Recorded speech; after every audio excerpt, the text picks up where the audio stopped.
bersyukur kita kembali merenungkan firman Tuhan yang terambil dari Amsal pasal 4 ayat 23. Di sana mengatakan, jagalah hatimu dengan segala kewaspadaan, dan dari situlah terpancar kehidupan. Sekali lagi, jagalah hatimu dengan segala kewaspadaan, dan dari situlah terpancar kehidupan.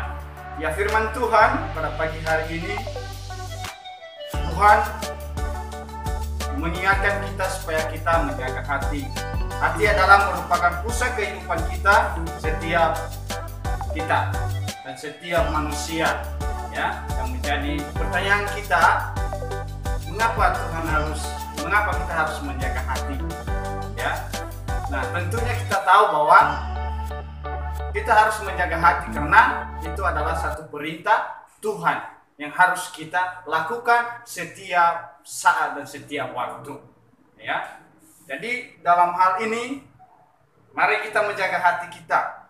Ya, firman Tuhan, bahkan firman Tuhan ketika Yesus mengajarkan banyak orang dan melihat orang-orang Farisi, ahli Taurat, bagaimana mereka melakukan ibadah mereka, karena mereka melakukan ibadah mereka sesuai dengan budaya mereka, sehingga ketika Yesus mengajar dan memberitahukan kepada semua orang, mengatakan bahwa semua yang kamu lakukan sebenarnya tidak sesuai dengan apa yang Tuhan kehendaki. Tapi kenapa Tuhan Yesus mengingatkan mereka? Mengapa Tuhan Yesus memberitahukan kepada mereka? Ya, karena Yesus mengatakan bahwa apa yang kamu lakukan itu ibadah, manusia melakukan ibadahnya secara manusia. Tetapi apa yang dilihat oleh Tuhan adalah hati. Ya, di sana Yesus memberitahukan kepada kita di Markus pasal 7, di sana mengatakan bahwa jawab Yesus kepada mereka, benar membuat saya tentang kamu, hai orang-orang munafik, sebab ada tertulis, bangsa ini memuliakan aku dengan bibirnya, padahal hatinya jauh daripadaku. Dan setelah itu Yesus meneruskan perkataannya di ayat 20, di sana mengatakan lagi, apa yang keluar dari seseorang itulah yang menajiskannya. Ya, sebab dari hati orang timbul segala pikiran jahat dan segala pencabulan, pencurian, pembunuhan, perzinahan dan sebagainya. Jadi itu semua berasal dari hati. Nah, Tuhan Yesus mengingatkan kita supaya kita menjaga hati kita dan tetap berhati-hati. Ya, tetap berwaspada. Nah, yang kedua, mengapa kita harus menjaga hati? Ya, karena yang dilihat oleh Tuhan adalah dan yang diselidiki oleh Tuhan adalah hati, ya, bukan hanya rupa. Ketika kita melihat firman Tuhan di dalam PL atau Perjanjian Lama, di sana, ketika Daud dipilih oleh Tuhan, ketika Daud diurapi oleh Tuhan, diangkat menjadi seorang yang berkuasa, tetapi di sana Tuhan melihat bagaimana tentang imannya Daud, kepercayaannya Daud, dan hubungannya dengan Tuhan. Sehingga Daud bukan hanya gantengnya saja yang Tuhan lihat, bukan hanya eloknya yang Tuhan lihat, tetapi hatinya juga, hubungannya, kerinduannya kepada Tuhan, itu yang Tuhan juga lihat. Nah, begitu juga dalam setiap kehidupan kita, ketika kita bisa menjadi orang yang bisa berhasil. Ya, ketika kita punya hubungan iman kepada Tuhan yang selalu mengharapkan, selalu mengandalkan Tuhan. Nah, yang ketiga, mengapa kita harus menjaga hati? Ya, karena melalui hati kita ini sering Tuhan bisa juga bicara.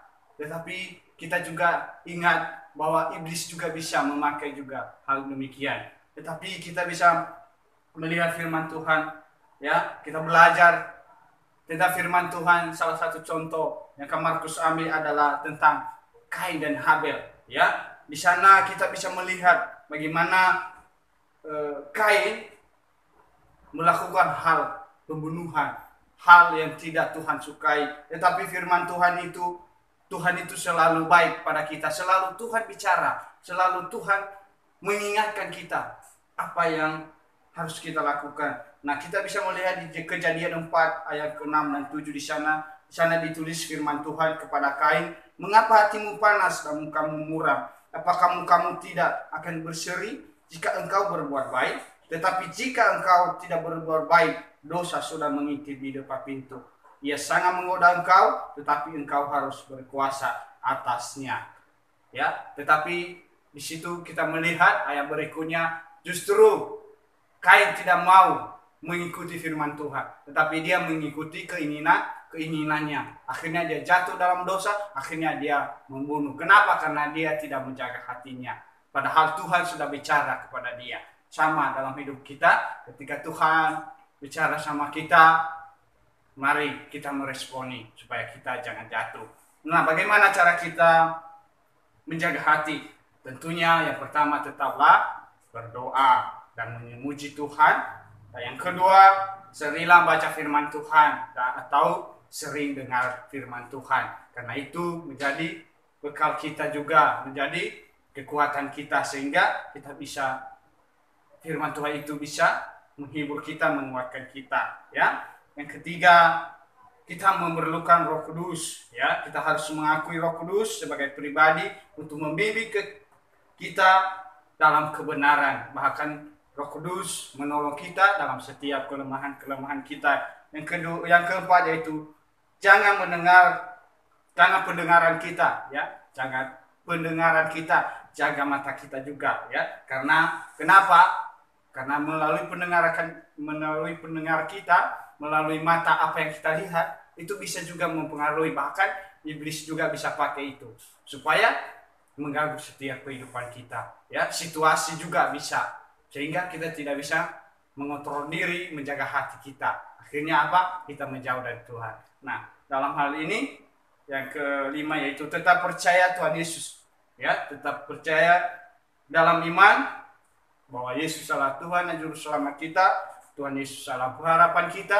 Tuhan Yesus adalah yang menghapus segala dosa kita. Jadi kita mampu karena Tuhan memberi kita kekuatan. Jadi marilah kita menjaga hati dari segala kewaspadaan. Karena disitulah letak kehidupan kita. Biar setiap kita akhir dari semua ini, kakak mau bilang bahwa sejauh mana kita rindu Tuhan, sejauh itulah kita mau menjaga hati kita di dalam Tuhan. Kalau kita sudah tidak ada waktu untuk rindu Tuhan, berarti saya rasa hati kita sudah menjauh daripada Tuhan. Jadi kiranya kita punya kerinduan yang sering, ya, untuk Tuhan, sehingga hati kita bisa kita menjaga. Itu aja yang bisa disampaikan di pagi hari ini. Kiranya Tuhan memberkati kita semua. Shalom.